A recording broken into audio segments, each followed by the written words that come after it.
പുരാതന കാലത്ത് പേർഷ്യയിൽ അലാവുദ്ദീൻ എന്ന പേരായ ഒരു ചെറുപ്പക്കാരൻ ജീവിച്ചിരുന്നു. അയാൾ ദൈവഭയമുള്ളവനും സഹായ മനസ്കനുമായിരുന്നു. നേരിട്ടറിയാത്തവരെ പോലും അയാൾ സഹായിച്ചിരുന്നു.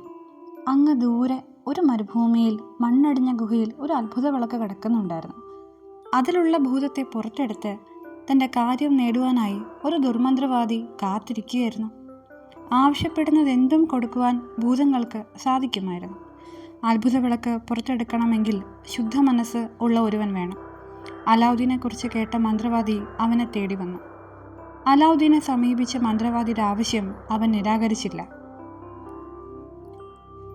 മന്ത്രവാദിയുടെ ആവശ്യപ്രകാരം അവൻ ഗുഹയിൽ പ്രവേശിച്ചു.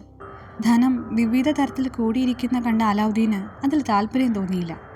അലാവുദ്ദീൻ ഉറക്കെ പറഞ്ഞു, "വിളക്ക് കണ്ടെത്തി." മന്ത്രവാദി പറഞ്ഞു, "വേഗം കൊണ്ടുവാ." അവൻ തന്നെ പുറത്തേക്ക് എടുത്തിറക്കുവാനായി മന്ത്രവാദിയുടെ നേർക്ക് കൈകൾ നീട്ടി. എന്നാൽ മന്ത്രവാദി വിളക്ക് തട്ടിപ്പറിച്ചുകൊണ്ട് ഓടി രക്ഷപ്പെട്ടു. അലാവുദ്ദീൻ പ്രാർത്ഥനയോടെ പറഞ്ഞു, "ഞാൻ എന്ത് ചെയ്യും ദൈവമേ, എന്നോട് കരുണ കാട്ടണമേ." സംഭ്രമത്തിനിടയിൽ അലാവുദ്ദീൻ തൻ്റെ മുഷ്ടി ഞെരിച്ചു കൊണ്ടിരുന്നു. തൻ്റെ കയ്യിൽ ഒരു മോതിരം കിടക്കുന്നതായി അവന് തോന്നി. ഇതെങ്ങനെ തൻ്റെ കയ്യിൽ വന്നു? ആകാംക്ഷ അടക്കാനാവാതെ അവൻ അതിൽ തിരുമ്മി നോക്കി. അത്ഭുതപ്പെടുത്തിക്കൊണ്ട് ഒരു ഭൂതം പ്രത്യക്ഷമായി. തല കുനിച്ച് അലാവുദ്ദീനെ വണങ്ങിക്കൊണ്ട് ഭൂതം പറഞ്ഞു, "എന്നെ സുന്ദരനാക്കിയതിൽ നന്ദിയുണ്ട് ചെറുപ്പക്കാരാ.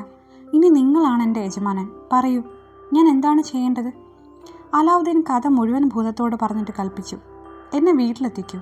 മന്ത്രവാദിയുടെ കയ്യിലിരിക്കുന്ന വിളക്കും കൊണ്ടുവന്ന് തരണം. അത് ദുഷ്ടന്മാരുടെ കൈവശം വയ്ക്കാനുള്ളതല്ല." ഭൂതം പറഞ്ഞു, "അങ്ങനെ ആകട്ടെ പ്രഭു." ഒരു നിമിഷത്തിനുള്ളിൽ ഭൂതം അവനെ വീട്ടിലെത്തിച്ചു. വിളക്കും കൊണ്ടുവന്ന് കൊടുത്തു. ഭൂതം മൊഴിഞ്ഞു, "ഞാൻ ഒരിക്കൽ മാത്രമേ പ്രത്യക്ഷമാകുകയുള്ളൂ. പക്ഷേ വിളക്കിലുള്ളയാൾ നീ ഒന്ന് തലോടിയാൽ പ്രത്യക്ഷമാകും. വേണ്ട വിധം ഉപയോഗിക്കൂ ചെറുപ്പക്കാരാ." ഭൂതം അപ്രത്യക്ഷനായി. വിളക്കിലെ ഭൂതത്തിൻ്റെ സഹായത്താൽ അവൻ ധനികനായി തീർന്നു. കൂടാതെ നാട്ടുകാരെയും സഹായിച്ച് ധനികരാക്കി മാറ്റി.